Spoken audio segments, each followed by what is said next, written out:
Hi folks, I'm Lynn from AppAccess, and today I've got with me one of my users, Tom, who's going to talk us through exactly how he used my new Timesheets app for his business. Well, thanks Lynn, thanks for inviting me in today. It's a pleasure actually to get away from my day-to-day duties, but no, it's great, so thanks. So talk us through exactly how you use Timesheets for business on a day-to-day basis. Of course I will do, and what a beautiful icon you designed for the home screen there. I think that's lovely. First of all, do you put quite a bit of time into that? Yes, it took quite a bit of design. Okay, so let's get in and show the users how I use Timesheets for business. We'll just open that first of all. It takes you straight to the home screen. As you can see, it's quite a easy user interface. We can either start a new job or continue an existing job. Good, so if you can talk us through, possibly, say, continuing an existing job you've been doing today? Well, I will do. Today I was working on repairs to my steelworker. Okay. Yeah, it's a job. Unfortunately, it's a valuable tool that I've got, but we're blowing some fuses just now. I think it's a short circuit. So, but I got it back working today, Lynn. So that was positive. So I'll just show you how I use the app to record my hours when doing that particular job. Good. Okay, so it's an existing job because this steelworker has given me problems in the past. So I've already entered it as a new job, so I can just continue one of my existing jobs. So this takes you right into your job database, and here we go. Right at the bottom we can see the steelworker fault. So I just select that, and that gives me a little description of the job title and job description, and also the total time that I've been working on that job to date. So here we go, I'll just say continue existing job. Now that would just take you onto the timer, so we can go and start. Like I say, you can use the timer function if you want. It's got all the features there to start, stop, reset. You don't need to keep the app on all the time when you're using it. You can actually close it down, and you can go and open up one of your other apps. You can go into the App Store if you want. That's good. That's good to let people know that. Yeah, you can go and purchase some other apps. It's going to be running in the background, that timer, or it can be off altogether. So here we go. We'll open it back up and just show the users that it's been recording there in the background. So like we say, we've been on the job for over a minute. Now the timer feature, as you know, you can use it. Very often I won't use it because I know how long I've been on that job that particular day. So I could just stop it just now and just save the job to the database. As simple as that. And that's the job now recorded in the database. So we can go back to the database.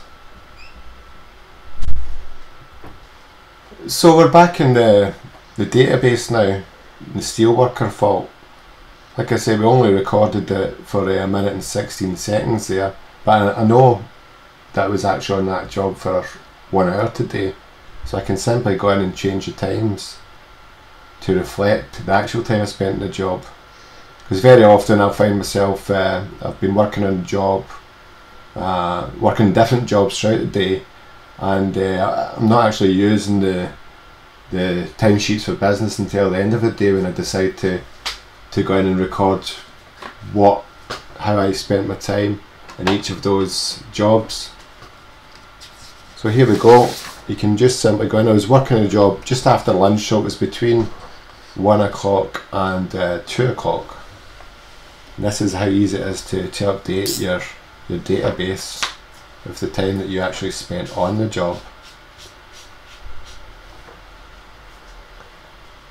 There we go, confirm. You can see the total time this session has now been updated to reflect that I spent between 1 and 2 o'clock on the job. That's good. For 1 hour. So yeah, it's really easy to use. Just confirm that, and it's as simple as that. It's now been updated in the database, and now I can go and print reports. I've just entered into reports, and I can select the jobs that I've been working on that week. It's normally as the jobs towards the bottom of your database. It's quite easy to. But anyway, if you select a job that you weren't working on, Timesheets for Business is clever enough to know that, and it won't include it in your report. Good. Well, it's good. It's a good feature. It's a good feature, isn't it? Yeah. Okay, so we confirm it, and here we go.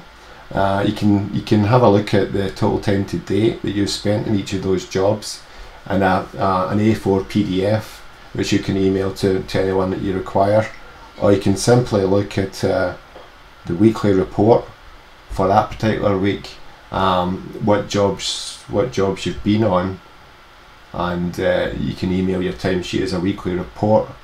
And that's probably the feature I say I would use the most. I would email it off once a week.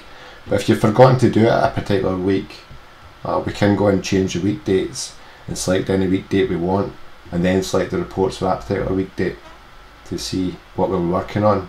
So that's another good handy feature.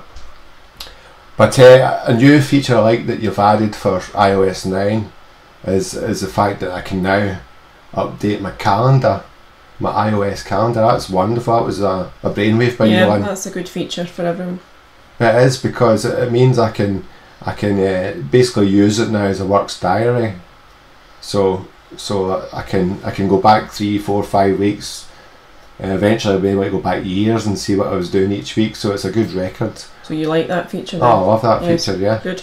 So yeah, it's as simple as just pressing the Add to Calendar button. Press that, and there we go. It's been saved to your iOS calendar. Yeah, let's everyone see how easy it is. Well, it does. It's very easy. And now I can just show the people out there if I go into the calendar. And here we go. The calendar has now been updated, and all the jobs I've done so, and the time that I've been on those jobs for each particular day. And it's a wonderful feature because I can share that calendar with anybody I like. My boss can get it right onto his desktop. That would be a great feature for your boss. Oh, it's a fantastic feature. So thanks for that, Lynn. You get anything you want to say just now? Well, I think you can tell us about the price. Well, I think the price is very reasonable for what you're actually getting. It's a really... No, I'd say it was. How much is it? How much is it for the American users?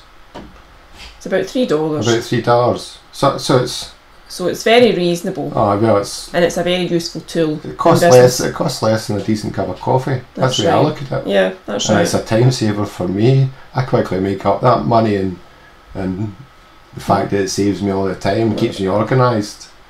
So there you go, folks. I hope you found it useful. I certainly love using the app that Lynn's designed. Well, thanks for coming in, Tom. You've been very informative, and you have definitely explained it quite simply for all the users out there. And I'll be looking forward to some new features that you're going to add. Some new features and some other apps up my sleeve. No, you're going to tell them just now about any new features? Are you going to, or just keep that under the cover? Keep it under the cover. Right, well, thank you. Thanks for coming in. No problem, very exciting. Back to work now. Yes.